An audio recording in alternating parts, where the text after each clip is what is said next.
Thank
you.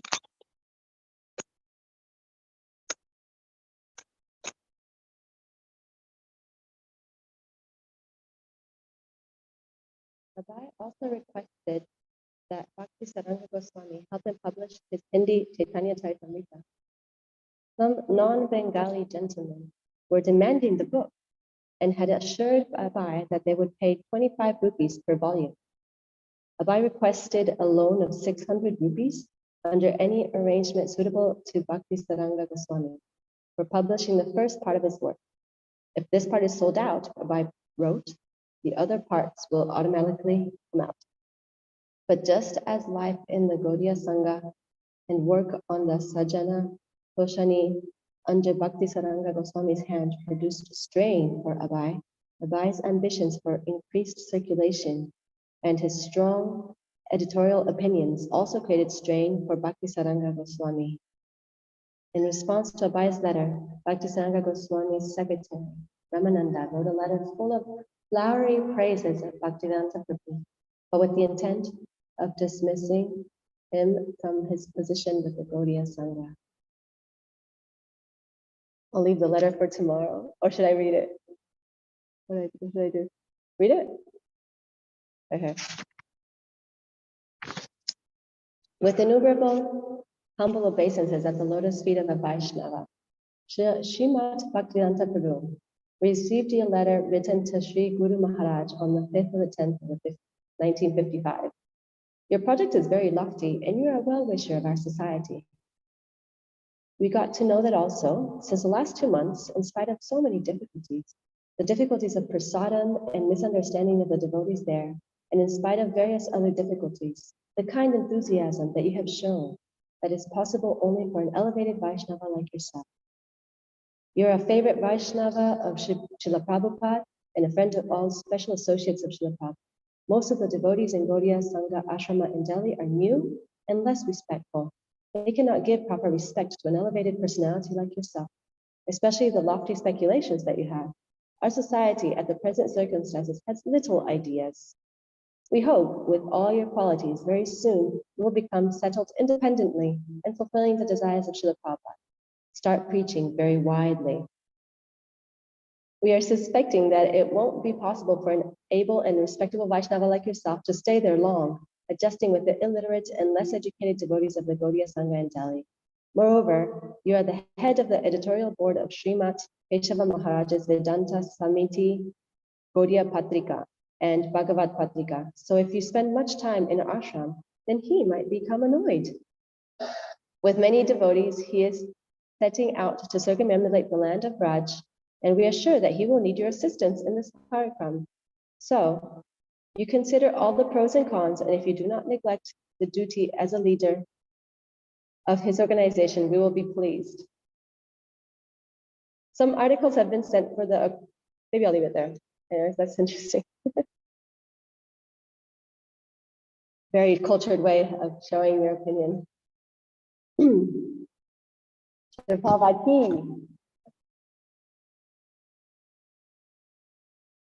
All right, so now we're going on to Bhagavatam, 4th canto, chapter 21, text 49.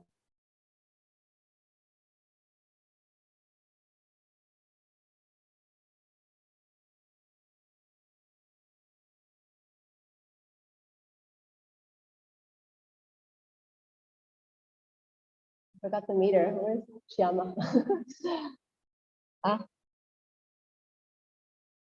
okay, that's right. That's what I was thinking. I wasn't sure. Aho vayam yadya padita kite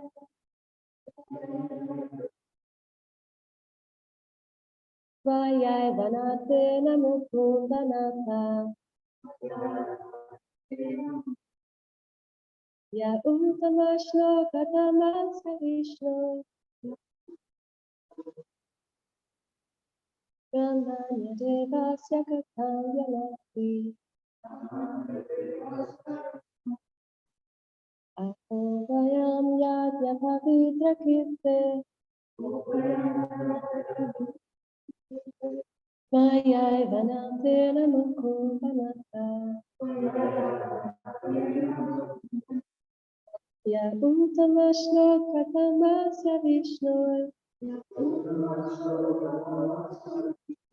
brahmanya devasya katham yanati aho vayam yadya pavitra kite vayai vanate namukundanata ya uttama shlokatamasya vishnu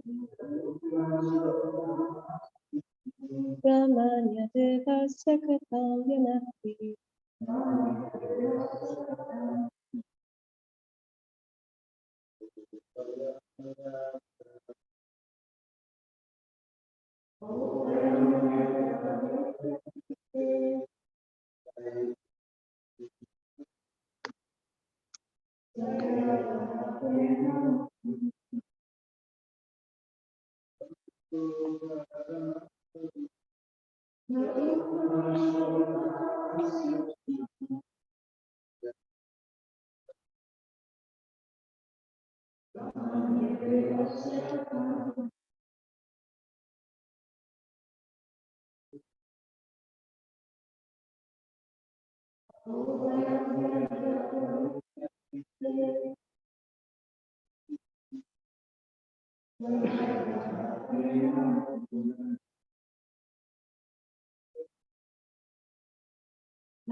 Vayam yadya pavitra kite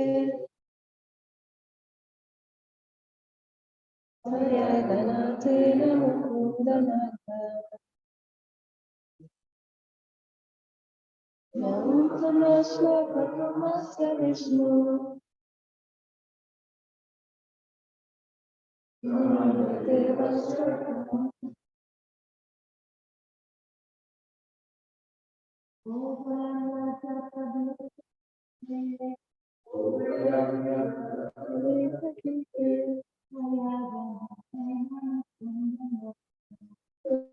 Gaganatena Mukundana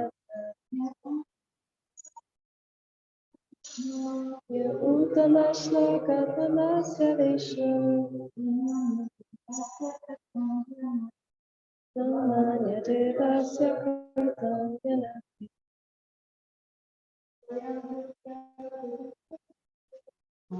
Vayam Yadya Pradita Kirte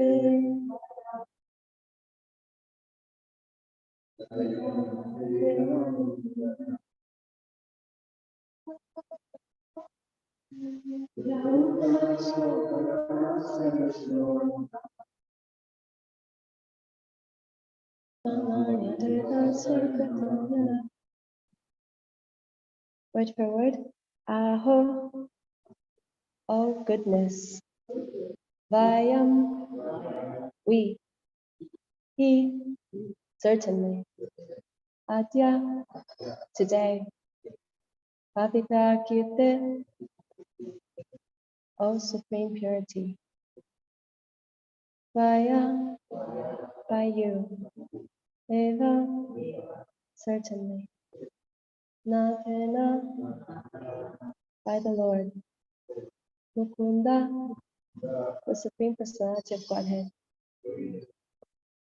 Nata, being the subject of the Supreme. Ye, one who. Uttama Shlokatamāsya, of the Supreme Personality of Godhead, who is praised by the nicest verses.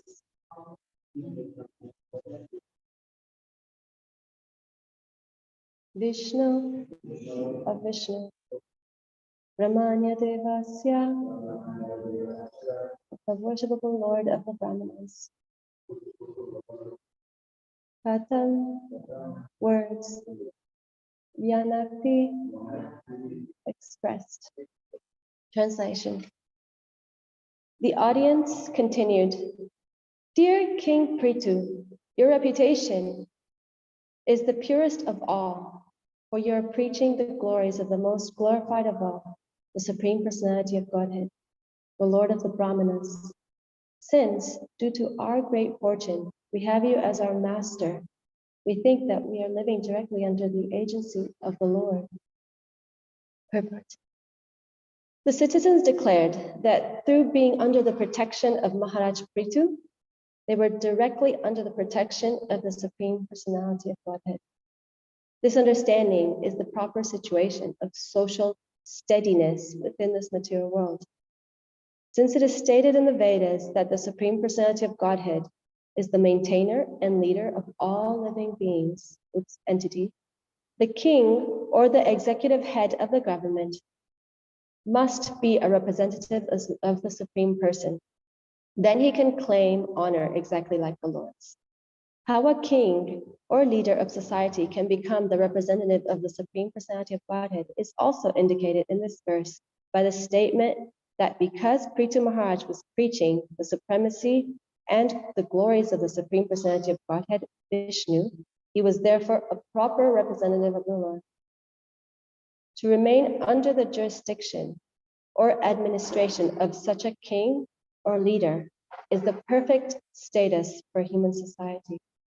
The primary responsibility of such a king or leader is to protect the Brahminical culture and the cows in his state. Om Agyana Tiranasya Gyananjana Shalakaya Chakshu Umilitamina Shri Gurave Namaha. Jai Shri Krishna Chaitanya Prabhu Nityananda Shri Advaita Gadadhara Shri Vasari Gaur. Hare Krishna, Krishna Krishna, Hare Hare, Hare Rama, Rama Rama, Hare Hare. The audience continued, Dear King Prithu, your reputation is the purest of all, for you are preaching the glories of the most glorified of all, the Supreme Personality of Godhead, the Lord of the Brahmanas. Since, due to our great fortune, we have you as our master, we think that we are living directly under the agency of the Lord.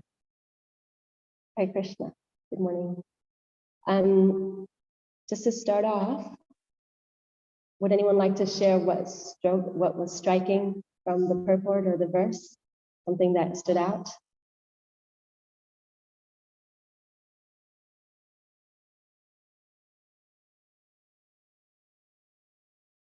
Yeah.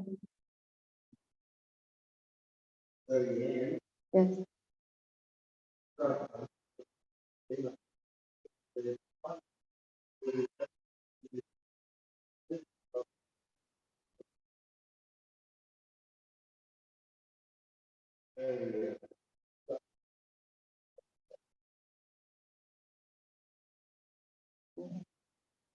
Yeah.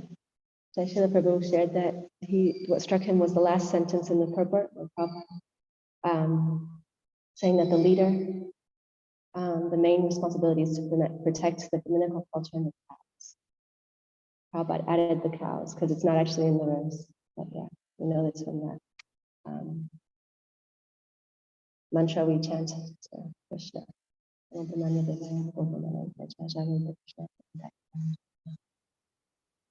Anything else that struck you from the verse and purport?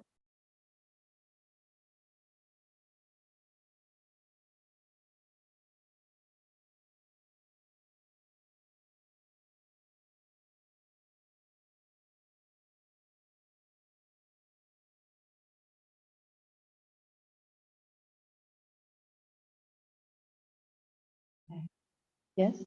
No? Okay. Okay. So what's happening now in Bhagavatam, just a short recap of this chapter, of this pastime. So Vidura was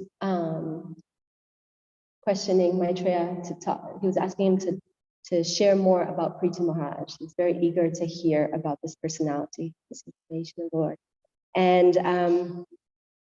And so then Maitreya starts saying of a certain situation, and he starts once upon a time. He says once, and he goes on to say that there was a sacrifice, and Prithu Maharaj, he starts describing Prithu Maharaj and how he looked externally. He's very beautiful, and there's a poetic part where he says that his eyes were like the stars in a dewy sky, because I'm guessing they were like glistening, very attractive. And one verse that was striking for me is when he described this in verse 20 of this chapter. Here, Maharaj Prithu's speech was very beautiful, full of metaphorical language, clearly understandable and very pleasing to hear. His words were all grave and certain. It appears that when he spoke, he expressed his personal realization of the absolute truth in order to benefit all who were present. And when I read that, I was thinking of Srila Prabhupada, that when he spoke, it was also very beautiful and metaphorical, and also he was sharing his realization of Krishna with us. He still is, and it's very attractive. So I thought that was, and it's for benefiting everyone, right? And he's sharing that in every purport, his realizations of Krishna.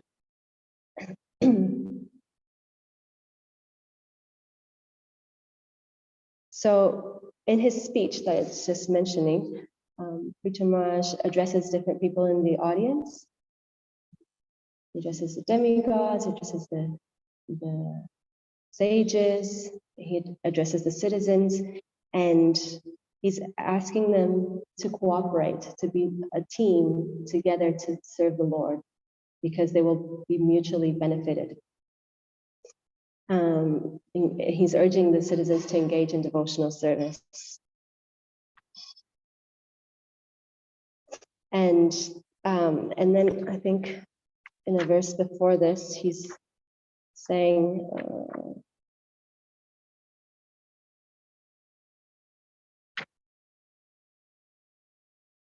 okay, anyways, we'll come back to that later. So the Brahmanas blessed Prithu, because as we know in the social hierarchy, the Brahmanas are above the Kshatriyas, and they gave the blessings. And now it's the turn of the citizens, and they're, as we heard in this verse, they're glorifying Prithu Maharaj. And myself grew up always in countries where it was a democracy, but when I was maybe I was 24, I think I went to Thailand for the first time, and that was my first impression of a semi-monarchy. We still have a king, or at least at that time. I don't know. I don't follow the political situation in Thailand as right now, but at that time, I saw that the citizens were really drawn to the king and respectful, and they expressed the love for the king. And I was shocked because I'd never seen that before. To like the citizens to actually feel love for their leader, and they had pictures everywhere. And yeah, I was just like, I was impressed at that relationship, because my idea of monarchy from studying in school was I had learned about all these kings in Europe that had done horrible things. So I was thinking that I hadn't really thought of that relationship of love between the king and the citizens. And here, just reading this chapter, seeing how much affection there is, and as it said in this part, this verse, that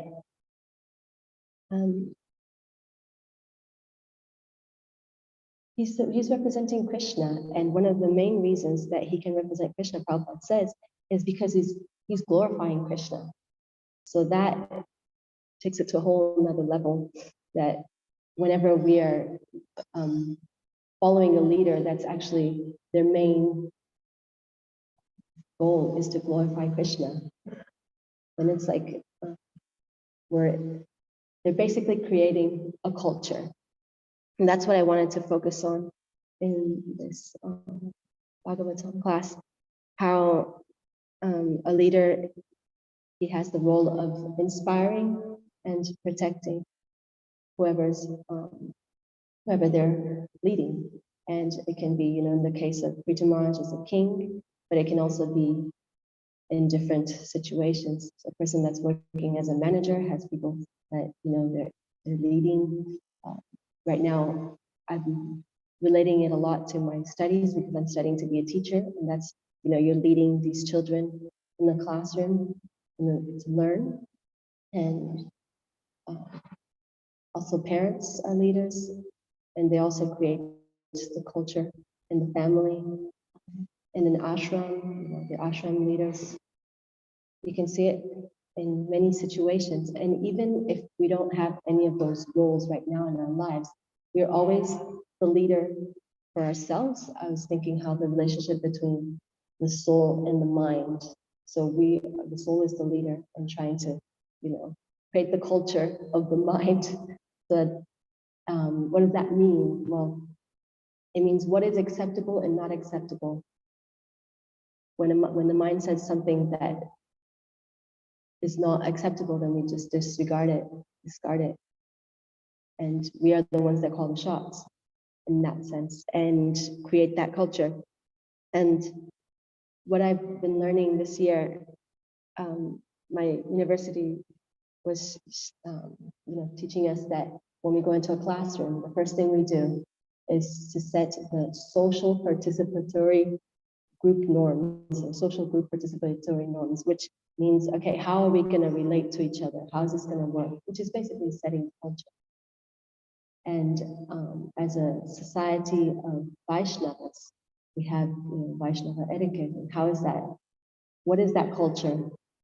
Now I'm asking you, not rhetorically, but actually, what do you think is part of that? The norms we have as a Vaishnava community. What would you say?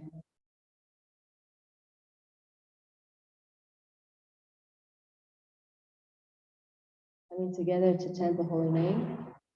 Yeah.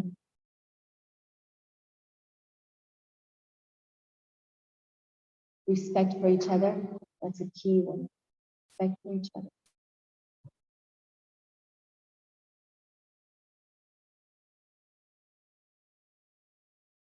Anyone else you can think of?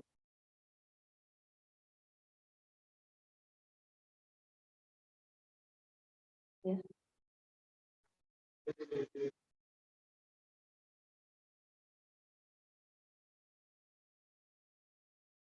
Can you repeat? The process of sadhana bhakti?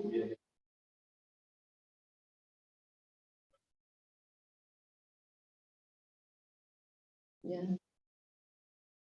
Yeah, it's part of our culture. It's the process of sadhana bhakti, yes. And the core of the culture. Yeah. And I guess also in our relationships to try to encourage each other in that, applying that sadhana, being encouraging. One that comes up in uni that we say a lot is leaving no one behind, because that's the kind of culture that they want us to develop, leaving no one behind. And that can also be seen, that can also be transplanted in our culture. When someone is struggling, to try to help them in a sensitive way. And we were just talking about my husband, when we remember devotees that we don't know what they're up to now. It's like, oh, we should just, see how they're doing, even if at some point they might have, for whatever reason, gone a different way. It's like, oh, just to check on them. How are they going? Also part of the culture. One very senior Prabhupada disciple that I respect a lot and spent a lot of time with in Philadelphia, he was sharing with me, because he's very open about something, and he was sharing with me how at one point, I think it was in the 80s, he stopped practicing and was kind of disillusioned and left the Society of Devotees. And then I think it was Bhakti Charaswami, he contacted him and invited him back to the temple. And that's, he's eternally grateful for that, because that's how he came back to Krishna consciousness. A devotee remembered him, wanted to bring him back to the Society of Devotees and back to Krishna consciousness. So it's very powerful. Relationships are very, very powerful for upliftment. And also for, the opposite of dating. I was just reflecting, recently, a situation where someone was very harsh within the devotee. And I was just thinking, I was a bit bewildered by that situation. And I asked someone to try to help me kind of understand what was going on. And they said, well, sometimes when people act in a way that's not, acceptable in our Vaishnava culture, then we just don't take it in, and I was thinking of the example of, can you think of an example where someone was harsh to a devotee and how they reacted? A classic example in the Bhagavatam. There's probably many, but there's one that really came up for me.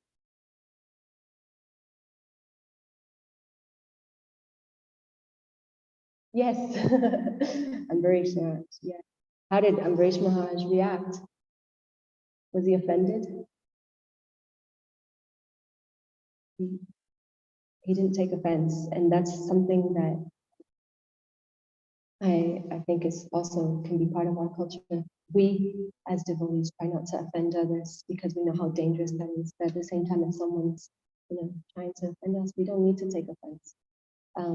Some time ago, Mother Urmila mentioned in one of her classes a book called Unoffendable, and I was curious, so I bought it in my Kindle and read. I don't think I finished it, but I read a lot of it, and I thought it's coming from a Christian practitioner. And yeah, it's like we actually have a choice to not take it in. And it also reminded me of some time ago when I was in the Vipassana course, that's the Buddhist meditation course for Krishna consciousness. And in the evening, it was a silent meditation course, but in the evening we'd hear about Lord Buddha. And one thing that I remembered was that there's this pastime where someone was trying to insult him or bring him some basically negative energy towards him. And Lord Buddha said, thank you, but I don't actually want this present. I'll give it back to you, or something like that. He didn't accept it. Like, Thank you, but no thank you, basically. That's also important. Protect ourselves from being dragged into something that's not, of our culture, Vaishnava culture.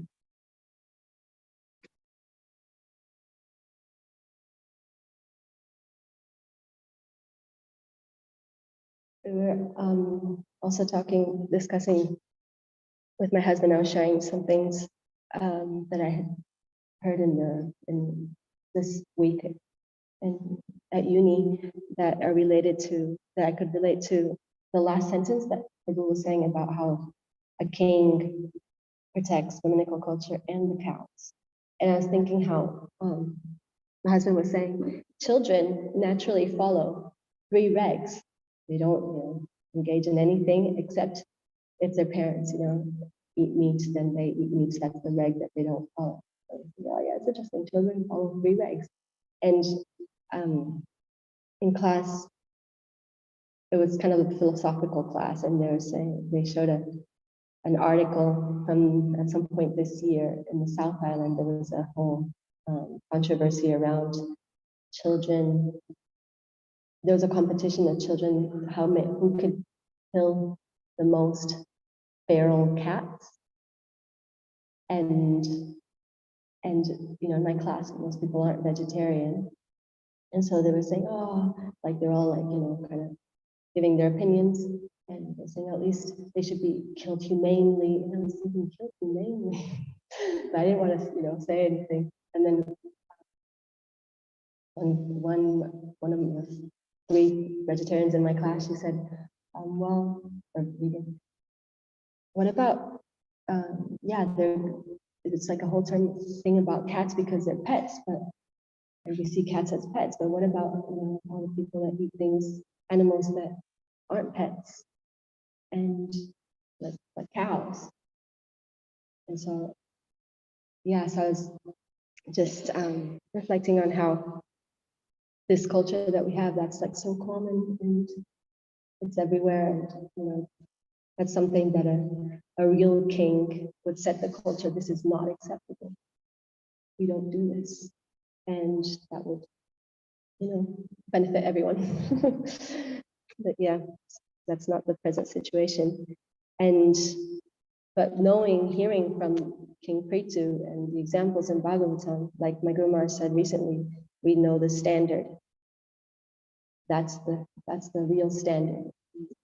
Not have to buy into the present situation as what should be done, or no, it's not okay. But what can we do? We can only set our own example.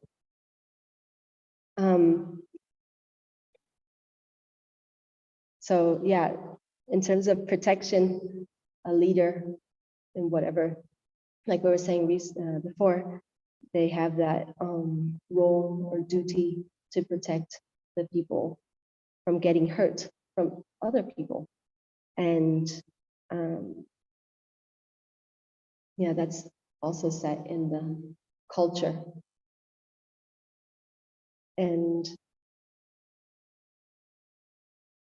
also a leader like King Prithu, one of their main duties is to give everyone an opportunity to engage in devotional service, no matter who they are.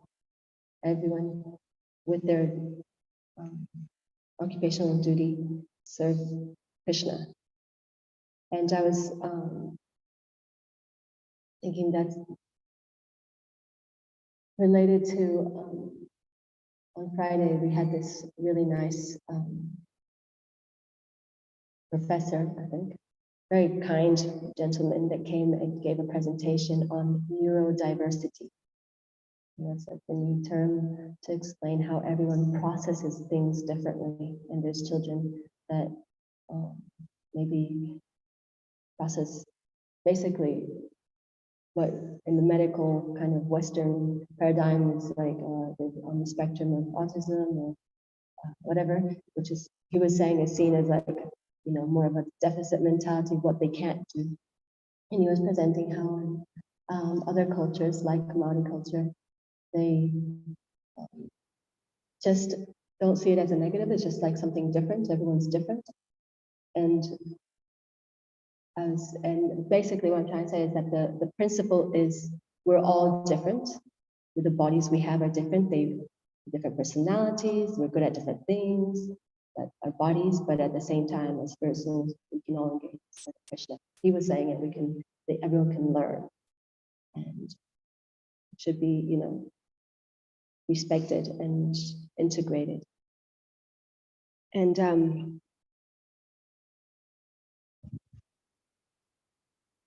I was thinking that, and he presented this model that he created called the blooming model. And basically, he was taking it from a proverb, a Maori proverb, Pakatoki. That's the translation is, that which is nurtured grows, then blossoms.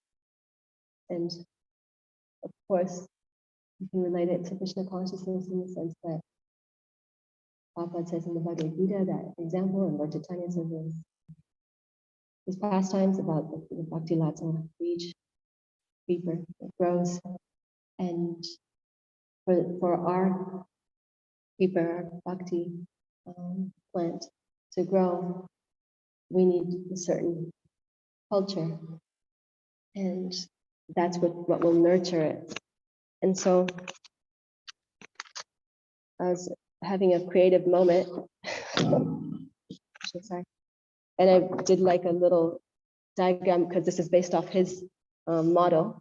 And basically, there's the flower, which is the soul that's growing. And this is kind of, anyways, bear with me. There's a sun that's attracting and nurturing the flower, and that can be how we're attracted to Krishna. We want to grow, we want to get closer to Krishna. And then there's the clouds, which are giving us rain, as we've been seeing a lot of, and feeding our creeper, and those clouds can be and sadhu and Shastra.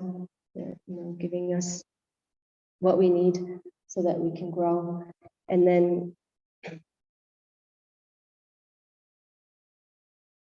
basically how I interpreted it is that when the flower blossoms, they're showing their nature, their true qualities. And as a Vaishnava, we know that we can see in Prabhupada's example how he had those 26 qualities that were showing that he was a flower that has bloomed and was also sharing that fragrance with everyone. Can anyone remember any of those qualities that Prabhupada exemplified? Would you like to share one? I like interactive classes, so I would say more.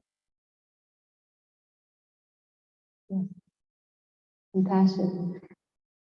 Yeah. The main quality of a Vaishnava, compassion.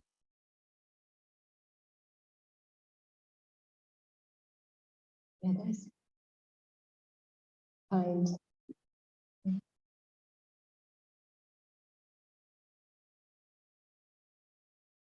Expert. Expert in everything, basically. Yeah.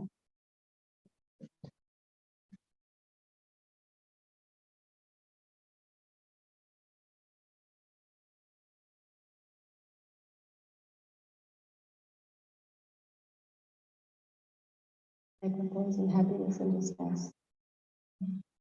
So I was just reading them this morning, and one that struck me was similar, peaceful. And it's nice because there's a pastime where Prabhupada is showing that quality.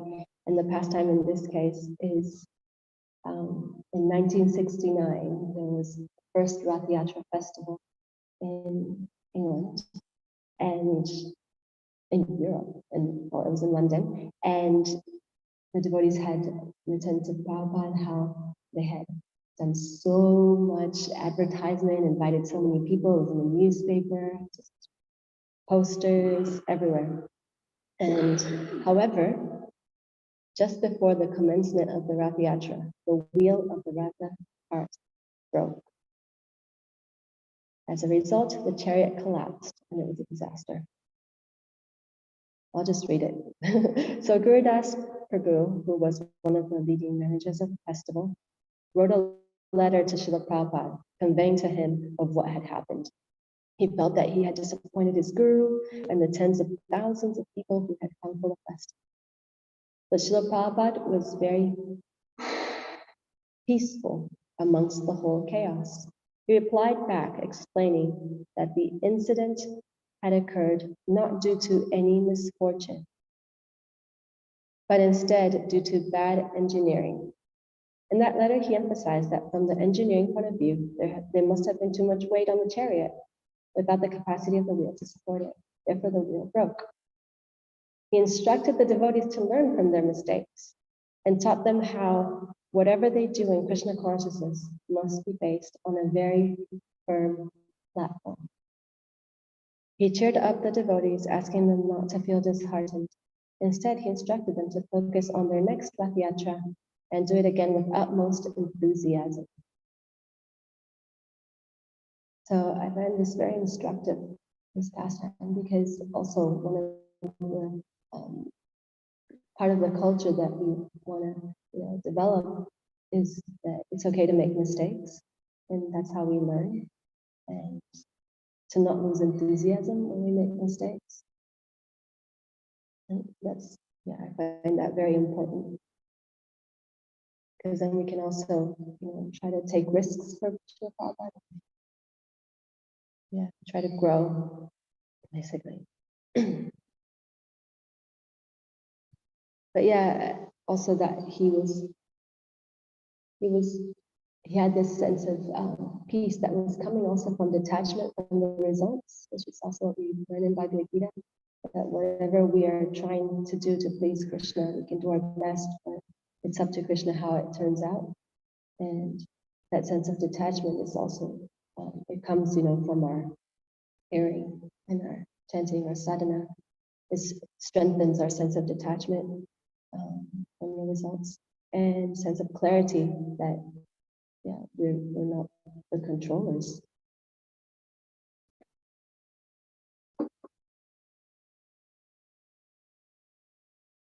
Basically, it boils down to two things. We have so many rules in Krishna consciousness, but the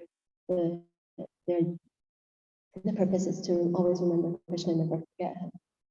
And Madhuryamrita, she quotes Bhaktivinoda Thakur saying that in the spiritual world, there's only two rules: one do and one don't. Very simple. I've said it before, but it's something that I find that I need to remind myself. Also, it's key to create a culture in whatever sense in our mind, whether we're leading in society. The do is easy. It's just love. And that can be shown when we respect each other, when we're kind, when we try to encourage each other. And the don't is envy. Try not to bring people down. Instead, the uplifting. So those are the two key points.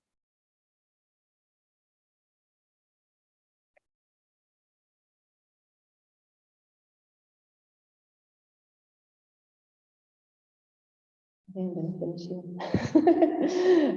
But if anybody would like to share, ask a question if you have, or share something that you want to take from what we've been talking about, Krishna, this Krishna Katha, that you'd like to reflect on, if you want to say.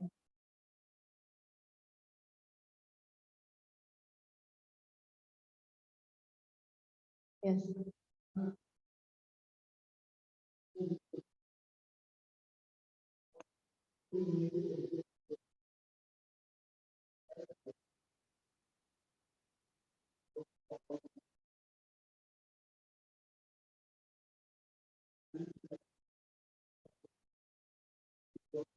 That belief.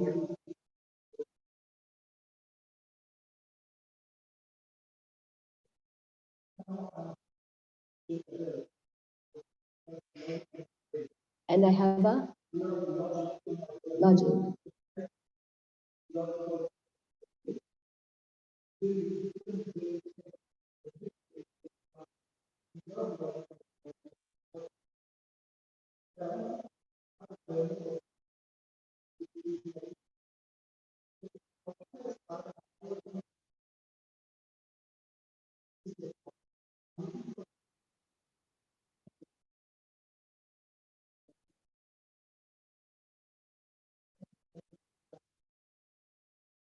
Yes.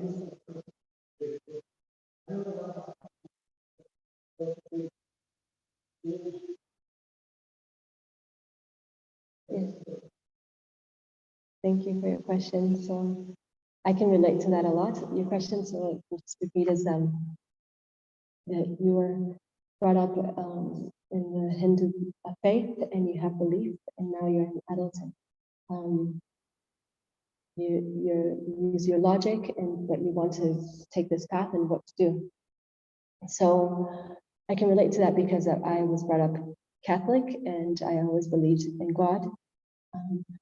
But as I usually share, I would only think of God for an hour a week when I was in church, and then I would forget, basically. And then the next week I'd be like, oh yeah, and then I'd forget again, like that. So what my spiritual teacher said to me, which I think is helpful, is so it doesn't stay on the sentimental platform like, oh yes, I love you, but like it should be based on something like Prabhupada was saying, a firm foundation. And that firm foundation is when we cultivate knowledge about Krishna, knowledge about the process, knowledge about this world. And that's why he said to me to study very carefully Srila Prabhupada's books. And that will help you in your path. And of course, it's complemented with spiritual practice, like chanting Hare Krishna as a meditation every day. So that will help because, and he said it also because I'm coming from a culture that's very like emotional and stuff and not so.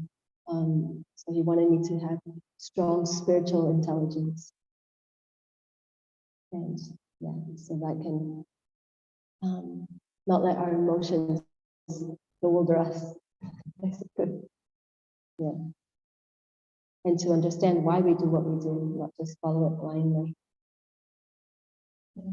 We're trying to please Krishna with everything we do. That's the goal.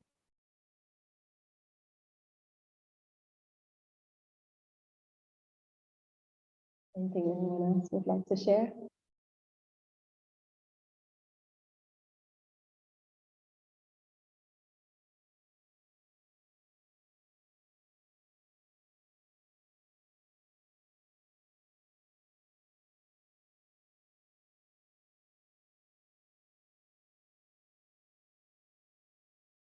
Yeah, we have a very strong responsibility and duty, very important to be leaders in our spheres of influence, leaders ourselves, to not let our mind take us to places we don't want to go. And yeah, so that was kind of my main focus for this class, to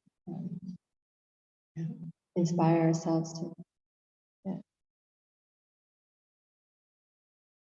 follow Prithu Maharaj's example, basically. The more, the point is if someone's very Krishna conscious, then they'll be a great leader, right? Because they'll display those qualities that are so attractive, like Prabhupada, and you do anything for them, right? So yeah, Prabhupada.